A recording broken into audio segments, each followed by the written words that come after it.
ഇസ്ലാമിനെ വിമർശിക്കുന്നവരെ, ഇസ്ലാം യുദ്ധക്കൊതിയാണെന്ന് പറയുന്നവരെ, ലവ് ജിഹാദ് ഉണ്ടെന്ന് പറയുന്നവരെ, ഇസ്ലാമിൽ കേട്ടുകേൾവി പോലുമില്ലാത്ത തനിച്ച ഹറാമുകളെ, തനിച്ച കുറ്റങ്ങളെ ഇസ്ലാമിലേക്ക് ചേർത്ത് പറയുന്നവരെ മനസ്സിലാക്കിക്കൊള്ളുക. ആ സാഹചര്യത്തിലാണ് ഇസ്ലാമിൻ്റെതായ ചുണക്കുട്ടികൾക്ക് അവിടുന്ന് എന്റെ പ്രിയപ്പെട്ടവരെ അള്ളാഹു യുദ്ധത്തിന് അനുവാദം കൊടുക്കുന്നത്. വെറുതെ പോകുന്ന ഒരു ഹൈന്ദവനെ കൊല്ലലല്ല, വെറുതെ പോകുന്ന ഒരു ക്രൈസ്തവനെ അവിടുന്ന് കൊല്ലാൻ പറഞ്ഞിട്ടില്ല. മക്കയെ വിട്ടുകൊണ്ട് മദീനയിലേക്ക് പോയിട്ട് പോലും 450 കിലോമീറ്റർ മദീനയിലേക്ക് പോയിട്ട് പോലും എന്റെ പ്രിയപ്പെട്ടവരെ ജീവിക്കാൻ അനുവദിക്കുന്നില്ല. ആ സാഹചര്യത്തിലാണ് അല്ലാഹുവിന്റെ ഖുർആനിൽ അവിടെ ആയത്തിറങ്ങിയത്. ആ സാഹചര്യത്തിലാണ് ഉദിന ലില്ലദീന യുഖാതിലൂന ബിഅന്നഹും ളുലിമൂ വ ഇന്നല്ലാഹ അലാ നസ്രിഹിം ലഖദീർ.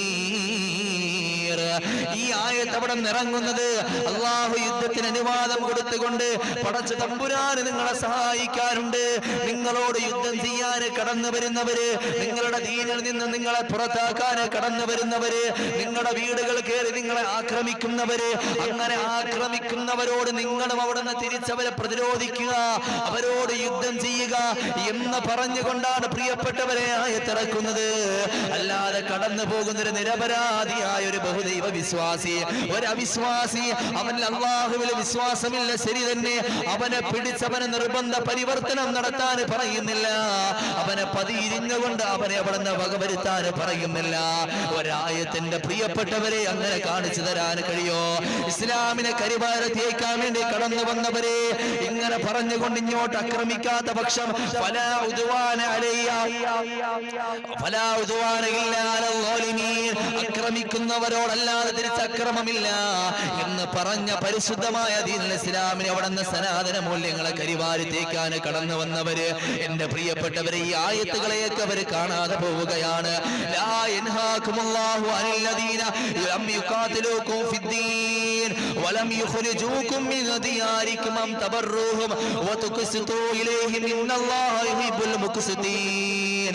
അല്ലാഹു പടച്ച തമ്പുരാൻ നിങ്ങളെ തടയുന്നില്ല, നിങ്ങൾ നന്മ ചെയ്യുന്നതിനെ തടയുന്നില്ല, ആരോട് നന്മ ചെയ്യുന്നതിന് നിങ്ങൾ തടയുന്നില്ല, ആരോട് നല്ല നീതി കാണിക്കുന്നതിന് നിന്നെ പടച്ചവനെ തടയുന്നില്ല. ദീനിൽ നിങ്ങളോട് യുദ്ധം ചെയ്യാത്തവരുണ്ടല്ലോ, ബഹുദൈവ വിശ്വാസികൾ തന്നെയാണ് അവര്. അവർ അല്ലാഹുവിനെ കൂടാതെ മറ്റൊന്നിനെ ആരാധിക്കുന്നവരാണ്. അവര് നിങ്ങളോട് പക്ഷേ യുദ്ധം ചെയ്യാൻ കടന്നു വരുന്നില്ല, നിങ്ങളെ വീട്ടിൽ നിന്ന് നിങ്ങളെ പുറത്താക്കാൻ കടന്നു വരുന്നില്ല, നിങ്ങളുടെ ഭാര്യമാരെ അവിടുന്ന് ലൈംഗികമായി ചൂഷണം ചെയ്യാൻ കടന്നു വരുന്നില്ല, നിങ്ങളുടെ സ്വത്ത് വകകൾ കണ്ടെടുക്കാൻ അവര് കടന്നു വരുന്നില്ല. എന്റെ പ്രിയപ്പെട്ടവരെ, അങ്ങനെയുള്ള അവിശ്വാസികളോട് നിങ്ങൾ നന്മ ചെയ്യുന്നതിനെ തൊട്ട്, അവരോട് നിങ്ങൾ നീതി കാണിക്കുന്നതിനെ തൊട്ട്, ഇന്ന് ഈ കേരളത്തിൽ നല്ല സന്തുഷ്ടരായ, നല്ല സന്മനസ്സുള്ള, നല്ല എത്രയോ ഹൈന്ദവരാണ്, എത്രയോ നല്ല ക്രൈസ്തവരാണ്. ആഘോഷങ്ങൾ കടന്നു വരുമ്പോ, അവരുടെ സന്തോഷങ്ങൾ കടന്നു വരുമ്പോ, ഒരു ഉമ്മ പെറ്റ മക്കളെ പോലെ, ഒരു അമ്മ പെറ്റ മക്കളെ പോലെ ഒരു കുടക്കീഴിൽ കടന്നു പോകുന്ന എത്രയോ നല്ല മുസൽമാനുണ്ട്, എത്രയോ നല്ല ക്രൈസ്തവനുണ്ട്, എത്രയോ നല്ല ബഹുദൈവ വിശ്വാസികളുണ്ട്. എല്ലാം ശരിയാണ്. പക്ഷേ എന്റെ പ്രിയപ്പെട്ടവരെ, ആദർശത്തിൽ അവിടെ ഒരു മാറ്റവുമില്ല.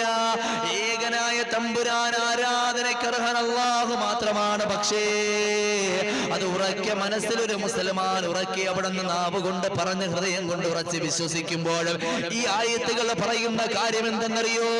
അങ്ങനെ നിങ്ങളെ അവിടെ നിന്ന് ഉപദ്രവിക്കാത്തവരെ, അവരോട് നന്മ ചെയ്യുന്നതിനെ തൊട്ട് അല്ലാഹു നിങ്ങളെ തടയുന്നില്ല എന്ന് പരിശുദ്ധ ഖുർആൻ. എന്റെ പ്രിയപ്പെട്ടവരെ, ഒരു ഹൈന്ദവനോട് അവിടെ നിന്ന് നന്മ ചെയ്യുന്നതിനെ, ഒരു ക്രൈസ്തവനോട് അവിടെ നിന്ന് നീതി കാണിക്കുന്നതിനെ, അവനോട് അനീതി കാണിക്കാൻ പാടില്ല, അവനോട് അക്രമം കാണിക്കാൻ പാടില്ല, അവനോട് നീതി ചെയ്യുന്നതിനെ തൊട്ട് നിങ്ങളെ അല്ലാഹു തടയുന്നില്ല. ഇത് പഠിപ്പിച്ച മതമാണ് പ്രിയപ്പെട്ടവരെ പരിശുദ്ധമായ ദീനുൽ ഇസ്ലാം. എന്തേ ഇതൊന്നും അവര് കാണാതെ പോകുന്നത്?